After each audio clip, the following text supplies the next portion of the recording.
नमस्कार दोस्तों, मैं रंजीत चौहान। बिहार चुनाव में जो धांधली की गई, जो गुंडागर्दी की गई, चुनाव आयोग के द्वारा जो बेईमानी की गई, अब उसका हिसाब सुप्रीम कोर्ट में होने जा रहा है। बीआर गवई ने बता दिया कि मैं अब हर उस दोषी को सजा दूंगा जिसने लोकतंत्र की हत्या की है, जिसने चुनाव आयोग में बैठकर चुनाव की गरिमा को ठेस पहुंचाया है। दोस्तों, ज्ञानेश कुमार और उनके जितने भी साथी हैं उन सभी का हिसाब किताब होने जा रहा है। आपको पता होगा कि बिहार चुनाव में बड़ी संख्या में वीवीपैट की पर्चियां पाई गई थी। आपने देखा होगा, खबर भी आपने देखी होगी कि बड़ी मात्रा में और बहुत बड़ी मात्रा में पाई गई थी।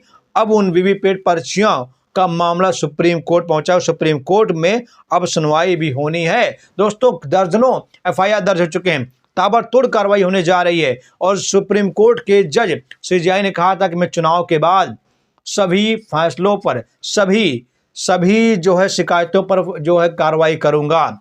जितनी भी शिकायतें चुनाव आयोग में उठ रही हैं उन सभी शिकायतों पर मैं कार्रवाई करूंगा। दोस्तों देखिए, खबर है कि एसआईआर पर भी जब आवाज उठी थी तो एसआईआर पर भी सुप्रीम कोर्ट ने कहा था कि बड़ी संख्या में लोगों को मतदाता सूची से बाहर रखा गया है, तुरंत हस्तक्षेप करना चाहिए। एसआईआर मामले में सुप्रीम कोर्ट ने साफ साफ शब्दों में ज्ञानेश कुमार को बता दिया था। मतलब साफ है कि अब सुप्रीम कोर्ट चुपचाप बैठने वाला नहीं है।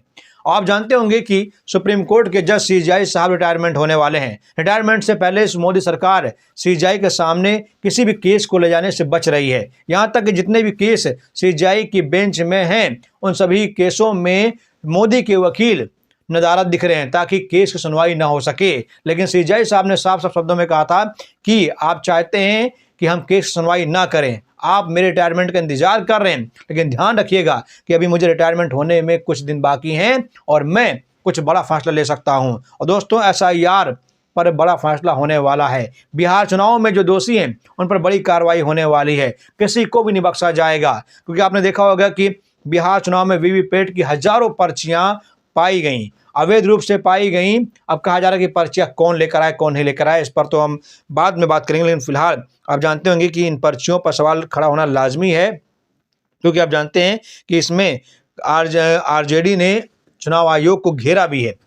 और चुनाव आयोग को जब घेरा तो एआरओ सस्पेंड हुए, एफआईआर के आदेश हुए। आरजेडी शांत बैठने वाली नहीं, क्योंकि आप देख रहे हैं कि बिहार में सीधी जो टकराव है, सीधी जो लड़ाई है, वो सिर्फ और सिर्फ आरजेडी और एनडीए के बीच में है। मतलब कि आरजेडी में महागठबंधन भी आती है, महागठबंधन और सीधे से लड़ाई एनडीए के बीच में है। और इस बार महागठबंधन की सरकार बनती हुई दिख रही है, क्योंकि ताबड़तोड़ तरीके से इस बार वोटिंग हुई है, बहुत बड़ी मात्रा में वोटिंग हुई है, बम्पर तरीके से वोटिंग हुई है।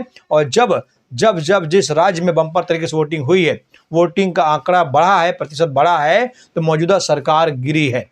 मौजूदा सरकार को गिराने के लिए लोगों ने मतदान में हिस्सा लिया है। और इस बार भी कहा जा रहा कि मतदान इतनी तरीके से हुआ, इतने भयंकर तरीके से हुआ है कि एनडीए सरकार सुपड़ा साफ हो सकता है, एनडीए सरकार गिर सकती है। दोस्तों, सुप्रीम कोर्ट का जो फैसला वो काबिल तारीफ है।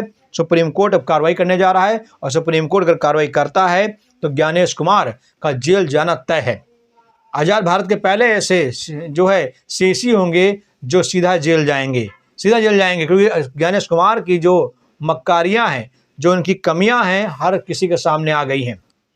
वो बीजेपी की तरफ से बैटिंग कर रहे हैं, बीजेपी की तरफ से वो फ्रंट फुट पर खेल रहे हैं, लेकिन उनके खेल को अब देश की जनता समझ चुकी है, विभिन्न राजनीतिक पार्टियां समझ चुकी हैं। और हर पार्टी का यही कहना है कि ज्ञानेश कुमार को जेल होनी चाहिए। और दोस्तों देखिएगा, जेल इसको होगी, जरूर होगी। जय हिंद, जय भारत।